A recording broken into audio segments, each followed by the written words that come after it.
respected Dr. Sadaqat, Dr. Shazia,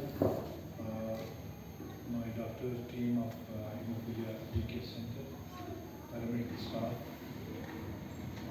Hemophilia Society of Kashmir, और जो हमारे पेशेंट्स हैं हीमोफीलिया के और उनके जो ख्याल रखने वाले उनके पेरेंट्स या care givers, very good afternoon and अस्सलाम वालेकुम। एक्चुअली मैं बहुत शुक्रगुजार हूँ क्या मतलब जो इतनी तारीफ़ें मैं नहीं सुनना चाहता हूँ जो कि हमारे प्रेसिडेंट जो हीमोफीलिया सोसाइटी की कश्मीर के मिनिस्टर माजिद साहब हैं, तो तारीफ़ों के लायक तो सिर्फ ऊपर वाला है।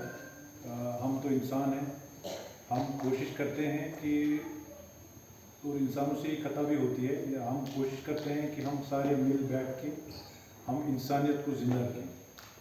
वो सबसे इम्पॉर्टेंट है कि हमें, क्योंकि जब मैंने जो देखा है इस प्रोफेशन में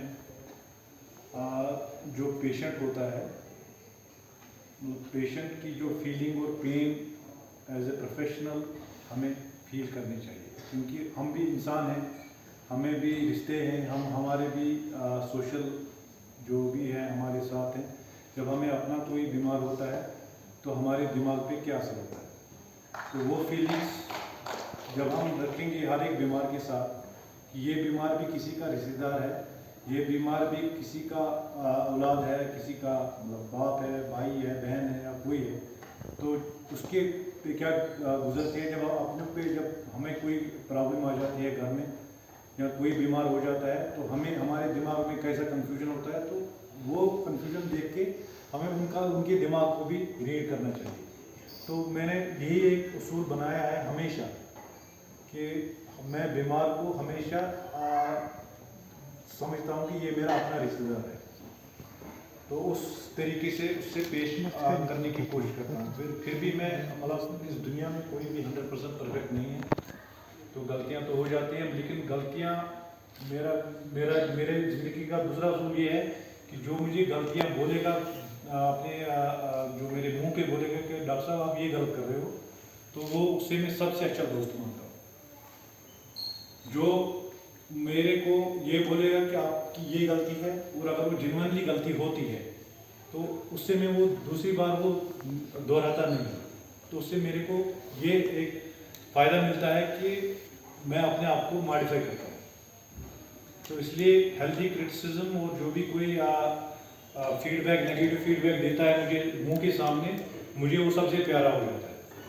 पीठ पीछे मुझे कोई कुछ बोले लेकिन वो उससे मैं माइंड नहीं करता हूँ, लेकिन अगर मेरे सामने मेरी गलती बोलता है तो वो मैं as a very close friend लेता हूँ, क्योंकि मेरा दोस्त वही है जो मुझे अपनी गलतियाँ मेरे मुंह पे बोल देगा। पीठ पीछे बोल देगा तो वो उससे मैं रेक्टिफाई नहीं कर सकता हूँ ना। तो जो मेरे पहले बोले डॉक्टर साहब आपने ये गलत, हाँ अगर वो गलत होगा मेरे ध्यान में वो होता है कि हाँ आपने गलत किया है, तो मैं फिर गलत कर देता हूँ। तो हम अब अपने मुद्दे पे आते हैं जो हीमोफीलिया है, क्योंकि आप मैक्सिमम जो ऑडियंस है वो ज़्यादा मुझे लगता है इंग्लिश नहीं समझ सकती है, तो हम कोशिश करेंगे, मैं कोशिश करूँगा, क्योंकि जो अपनी प्रेजेंटेशन है मैं कोशिश करूँगा कि उर्दू में इसको मैं थोड़ा सा चेंज करूँ। तो हीमोफीलिया आप लोग जानते हैं कि हम 2000 जैसे मार्च में 2010 में ये चल रहा है, हीमोफीलिया सच अगर इसको हम बोलेंगे ये कोई बीमारी नहीं है, क्योंकि हम इसको पेशेंट भी नहीं बोल सकते, इसीलिए इसका जो नया टर्म है वो है PWH, I mean persons with hemophilia. So you cannot tell that hemophilia you are a patient, because patient होता है जिसको कोई लाइफस्टाइल बीमारी हो, डायबिटीज़ हो, हाइपरटेंशन हो, खुदा न खास्ता कैंसर हो या कोई हो, तो उनको हम पेशेंट बोलते हैं, या नमूनिया हो या कोई किस्म का कोई तकलीफ या उसमें फीवर हो। तो ये तो एक वरासती एक बीमारी है जिसमें कि हमेशा हमने बोला है कि ये एक एक्स जीन होता है, हमारी जो एक्स जीन पे जो फैक्टर 8 या कोई फैक्टर बनता है तो उससे बनता है, तो उससे डिफेक्ट आ जाता है जेनेटिकली वरासती, तो वो उसको गॉड गिवन होता है, जिसको हम गॉड गिवन ही बोलेंगे, क्योंकि ये किसी वायरस से होता है, न किसी बैक्टीरिया से होता है, न किसी खाने की के कोई हम एहतियात करेंगे उससे बच जाता है। तो क्योंकि ये हमारे जेनेटिक डिफेक्ट होता है, जिसको हम वरासती, जिसको हम जेनेटिक ब्लीडिंग डिसऑर्डर बोलते हैं। तो इसमें हमें जो करंट हमारे पास क्या जो इलाज मुआवजे के लिए क्या हमारे पास इस वक्त सहूलियत है, आज से 10 या 20 या 30 साल पहले क्या सहूलियत थी, और हमारे पास क्या क्या मुश्किलात हैं जिनमें इनको हम ट्रीट करने में दिक्कतें आ जाती हैं। तो उस पर आज कल बात होगी। तो जो मैं पहले बोल रहा हूँ कि हीमोफीलिया ये एक वरासती एक खून को रुक नहीं सकता है, जिसमें ब्लीडिंग हो जाती है। तो वो एक उसको हम इसमें डिफरेंट हमारे पास हमारे खून में बहुत से प्रोटीन्स होते हैं एक किस्म के, जिनको हम फैक्टर्स बोलते हैं। तो वो जो हमारा लिवर या जिगर जो उनको बनाता है, उनकी फैक्ट्री है, तो वो कम हो जाते हैं। तो उस कम होने की वजह से हमारा खून अगर कभी भी हमें कहीं जख्म लग जाता है तो हमारा खून रुकता नहीं है, और अगर खून रुकेगा नहीं, हमारा खून रुकने की ना तो हम हमारी डेथ भी हो सकती है। उसको हम हीमोफीलिया ए और हीमोफीलिया बी और बाकी जो चीज़ें डिफरेंट जो मवाद हमारे खून में अगर कम होंगे तो उसको हम अकॉर्डिंगली हम उसको कैटेगराइज करते हैं, A B are one different types of these bleedings are. तो हिंदुस्तान जो है हमारा टोटली अगर हम दुनिया में देख लेंगे कि इंडिया जो हिंदुस्तान मैक्सिमम जो हीमोफिलिक्स हैं, second most common after USA, America के बाद सबसे ज़्यादा हीमोफीलिया पेशेंट्स हिंदुस्तान में, लगभग 20,000 के। मगर इनमें से 20,000 में से टोटल जो है आप खाली 100 में अगर हम टोटल 100 में लेंगे तो खाली हमारे पास 20 ही हम डायग्नोज कर सकते हैं। अभी 80 लोग हमारे पास मिसिंग हैं। वो क्यों मिसिंग है? वो बिकॉज ऑफ द अवेयरनेस, क्योंकि हमारे पेशेंट बॉडी इस वक्त है, तो हमारे पेशेंट्स, हमारे जो उनके पेरेंट्स हैं, उनके रिश्तेदार हैं, उनको ये पता होना चाहिए कि ये बीमारी कैसे होती है, क्योंकि इसकी जो माँ होती है वो कैरियर होती है, और बाप ज़्यादा ये होता है मेल्स में, और फीमेल्स की कैरियर होती है। तो ये आपकी जो फैमिली ट्री होती है, ये उस फैमिली ट्री में हमें जाना पड़ता है और उनको इन्वेस्टिगेट करना पड़ता है, चाहे उनको ब्लीडिंग है या नहीं है।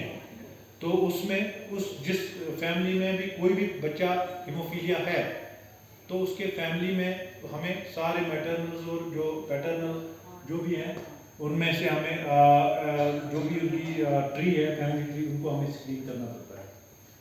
तो डिटेक्ट कोई किसी को कोई क्योंकि इसमें 2-3 डिग्री के हैं जो मैं आपको बोल दूंगा, माइल्ड, मॉडरेट और सीवियर हीमोफीलिया। क्योंकि मॉडरेट और माइल्ड वाले जो होते हैं वो कभी भी ब्लीड नहीं करते हैं, क्योंकि वो नॉर्मली प्रेजेंट करते हैं। हालांकि उनको होता है डिजीज, हाँ, उनको तभी पता चलता है जब उनको कभी मैसिव ट्रॉमा या कोई चोट लग जाती है, तो उस वक्त वो उनकी ब्लीडिंग स्टॉप नहीं होती है, उस वक्त हमें पता चलता है कि ये माइल्ड या मॉडरेट हीमोफीलिया है। तो इसलिए स्क्रीनिंग की बहुत ज़रूरत है, इन्वेस्टिगेशन की बहुत ज़रूरत है। जैसे कि आपने बोला कि लैब इन्वेस्टिगेशन और एविडेंस जो है, क्योंकि आजकल की जो डॉक्टरी है वो सारे हमेशा आपके सबूत की बिना पे है। पहले जो हमारी डॉक्टरी थी वो पहले पल्स और बाकी देते थे, तो कोई इन्वेस्टिगेशन नहीं करते थे और दवाई देते थे। लेकिन आजकल कोई दवाई नहीं देगा आपको जब तक आपकी बीमारी का पूरा पता ना चले। पहले इन्वेस्टिगेशन जो टेस्ट की हम जिस टेस्ट हम बोल रहे हैं, चाहे आपका खून कितना कम है, आपके डिफरेंट टेस्ट क्या है, आपके लिवर कैसा जा रहा है, आपकी किडनी कैसी जा रही है, तो फिर उसके बाद ही आप दवाई दे सकते हैं बीमार।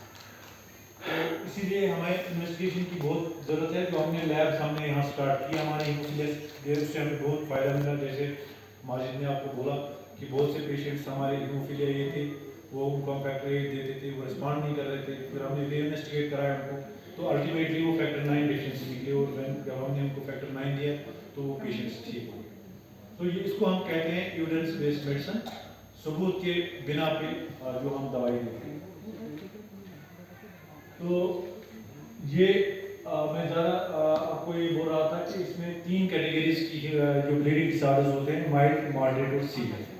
माइल्ड जो होता है वो होता है मोर देन 40% उनकी होती है लेवल फैक्टर की ब्लड में, और मॉडरेट जो होता है 5 से 40% होता है, और लेस देन 1% अगर होगा किसी को फैक्टर लेवल, वो होता है सीवियर हीमोफीलिया। तो सीवियर हीमोफीलिया जो होता है उसको अचानक खुद ही ब्लीडिंग हो जाती है, मतलब मैं उसको लगेगी न कुछ, वो चलता चलता फिरता उसको अचानक ब्लीडिंग, उसको हम सीवियर बोलेंगे।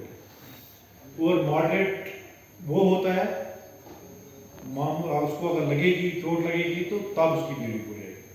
और माइल्ड में जब कोई सीवियर एक्सीडेंट या सीवियर ट्रॉमा हो जाएगा तब ब्लीडिंग नहीं रुकेगी, तब उसको हम माइल्ड बोलेंगे। सिम्टम वाइज हम अपने आप को इसमें हम डायग्नोज कर सकते हैं कि ये कौन सा है, ये माइल्ड है, मॉडरेट है कि सीवियर है। तो सीवियर वाले तो स्पॉन्टेनियस हो जाती है, और उनकी फैक्टर लेवल हम लैब्स में टेस्ट करते हैं फैक्टर 8 को, तो उससे हमें पता चलता है कि उसको हम कैटेगराइज करते हैं, ये माइल्ड है, मॉडरेट है या सीवियर। तो बेसिकली ये जो फैक्टर 8 होता है ये हमारा जीन जो होता है ये एक्स क्रोमोसोम में होता है, तो वहीं पे बनता है इसकी लेवल। अगर उसमें म्यूटेशन हो जाती है factor 8 gene mutation x chromosome पे, तो हमारा फैक्टर नहीं बनता है, तो हम इसीलिए ये जेनेटिक डिसऑर्डर हम इसको बोलते हैं। तो फिर हम लेबोरेटरी में जाते हैं, अगर कोई भी ब्लीडिंग, अगर कोई पेशेंट आता है हमारे ब्लीडिंग नहीं होती है तो हम उसको डिफरेंट टेस्ट की बिना पे जाते हैं। फॉर एग्जाम्पल उसको हम पहले देखते हैं कि ब्लीडिंग जो होती है 2 टाइप्स की होती है, या तो सुपरफिशियल हो जाएगी आपके स्किन में जिसको हम नीलदाग बोलते हैं, नीलदाग गसनचियाँ के, तो उसको हम करते हैं सीबीसी और हम प्लेटलेट्स देखते हैं। अगर प्लेटलेट कम है तो हम बोलते हैं कि बिकॉज ऑफ द प्लेटलेट कम है उसके, तो उसको ये ब्लीडिंग हो जाती है। दूसरी होती है डीप ब्लीडिंग, मतलब आपके मसल में, आपके जॉइंट में ब्लीडिंग हो जाती है, तो उसको हम बोलते हैं कि ये प्लेटलेट की वजह से नहीं होगा, ये हमारे फैक्टर डिफिशिएंसी की वजह से। तो उसके लिए हमारे टेस्ट्स हैं, जो टेस्ट हमारे एपीटीटी, पीटी और बाकी मिक्सिंग स्टडीज और फैक्टर से ये आप और ये सारे हम टेस्ट हम अपनी हीमोफीलिया डे केयर सेंटर में करते हैं, क्योंकि मेरे टेक्नीशियन बहुत वेल वर्स्ड हैं इसके साथ, मैं उनका भी बहुत शुक्रगुजार हूँ कि वो हमारी बात मानते हैं और अच्छा कंट्रोल कैलिब्रेशन करके हमारे जो टेस्ट हैं उनकी वैलिडिटी बढ़ा देते हैं। तो ये टेस्ट जिनसे हमें ये पता चलता है कि ये कौन सा फैक्टर डिफिशिएंसी है। फॉर एग्जांपल अगर एपीटीटी प्रोलॉन्ग्ड है तो पीटी नॉर्मल है, तो हमें हमें हमारा पूरा ध्यान ये, क्योंकि हमारा कोएगुलेशन कैस्केड होता है, तो उससे हमें पता चलता है कि ये फैक्टर 8 डिफिशिएंसी है। और मिक्सिंग स्टडीज भी करते हैं और हम इनहिबिटर स्क्रीनिंग भी करते हैं। तो दैट इज द रीज़न कि हमने 14 पेशेंट्स डिटेक्ट यहाँ पे किए हैं, डिटेक्ट जो जिनके पास इनहिबिटर्स हैं। तो अब इनहिबिटर की बात आएगी, मैं वो भी बोलूँगा ये इनहिबिटर होता क्या है। तो वो टेस्टिंग हम यहाँ पे करते हैं। तो अब हमारा पास एक ही टेस्ट की जो कमी है उस पर भी वर्कआउट कर रहा हूँ। एक्चुअली जो हीमोफीलिया डे केयर सेंटर है इस वक्त वो अनसेफ दिया गया है बाय द कंसर्न जो भी डिपार्टमेंट है, इसलिए हम वहाँ पे आप रिनोवेट नहीं कर सकते हैं, लैब इंफ्रास्ट्रक्चर नहीं बिल्ड कर सकते हैं। तो हमारा जो दूसरी जगह है ओल्ड ब्लड में, वहाँ पे एडमिनिस्ट्रेशन सोच रही है वहाँ जगह देने के लिए।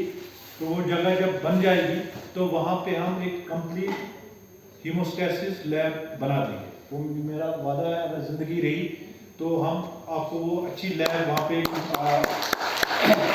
कॉम्प्रिहेंसिव केयर सेंटर, जिसको हम बोलेंगे कॉम्प्रिहेंसिव केयर सेंटर, वहाँ पे वो हमने प्रपोजल दिया है एडमिनिस्ट्रेशन को, पूरा कॉम्प्रिहेंसिव सेंटर। वहाँ पे आपका ऑर्थोपेडिक भी होगा, क्लिनिकल हेमेटोलॉजिस्ट भी होगा, फिजियोथेरेपिस्ट होगा, आपका रेडियोलॉजी होगी, आपकी पैथोलॉजी लेबोरेटरी होगी, हीमोस्टैसिस लेबोरेटरी होगी। तो ऑल सॉर्ट्स ऑफ थिंग्स जिसमें आपको जो हीमोफीलिया का कॉम्प्रिहेंसिव केयर है एक ही कमरे में मिलेगा।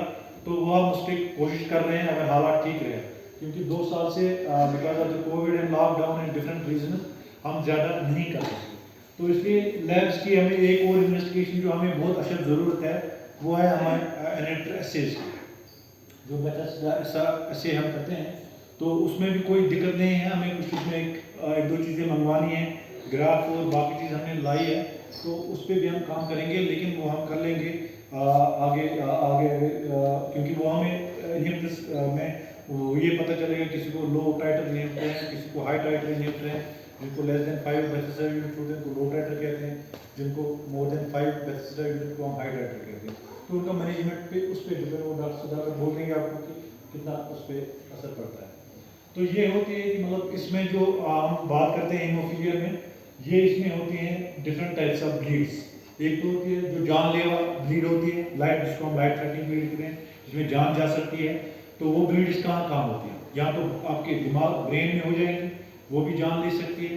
जैसे कि इन्होंने शेयर किया है कि वो पेशेंट जो करगिल का था, द्रास का, डॉक्टर आफजा ने मुझे फ़ोन किया, ऐसे पेशेंट था। उसकी हिस्ट्री क्या थी? उसका एक बेटा, उसका भाई जो था वो हीमोफीलिया ही था, दैट वाज रजिस्टर्ड वेल्स।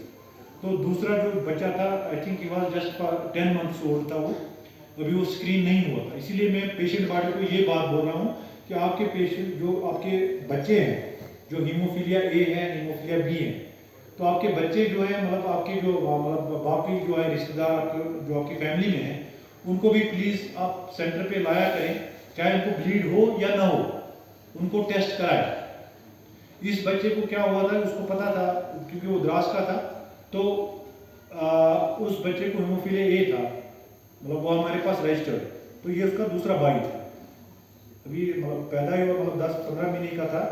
तो अभी इन्होंने क्योंकि ये अवेयरनेस इंपॉर्टेंट है कि अगर उसने बच्चा पैदा होने के बाद ही 1 महीने के बाद या 10 दिन के बाद उसने सेंटर लाया होता, उसको हमने इन्वेस्टिगेट किया होता, तो वो उसको वो ब्लीड नहीं होता। क्योंकि अब उसको ब्लीड हो गया, वो अनकॉन्शियस घर में हो गया, तो इसीलिए उसको मजबूरन उसको अस्पताल लाना पड़ा, वरना वो उसको नहीं लाता, ये फैक्ट है।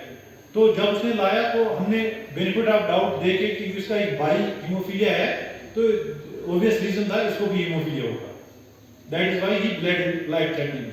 तो इसके लिए हमने इसको विदाउट इन्वेस्टिगेशन उसको हमने बेनिफिट ऑफ डाउट फैक्टर 8 दे दिया, तो वो पेशेंट माशाल्लाह बच गया।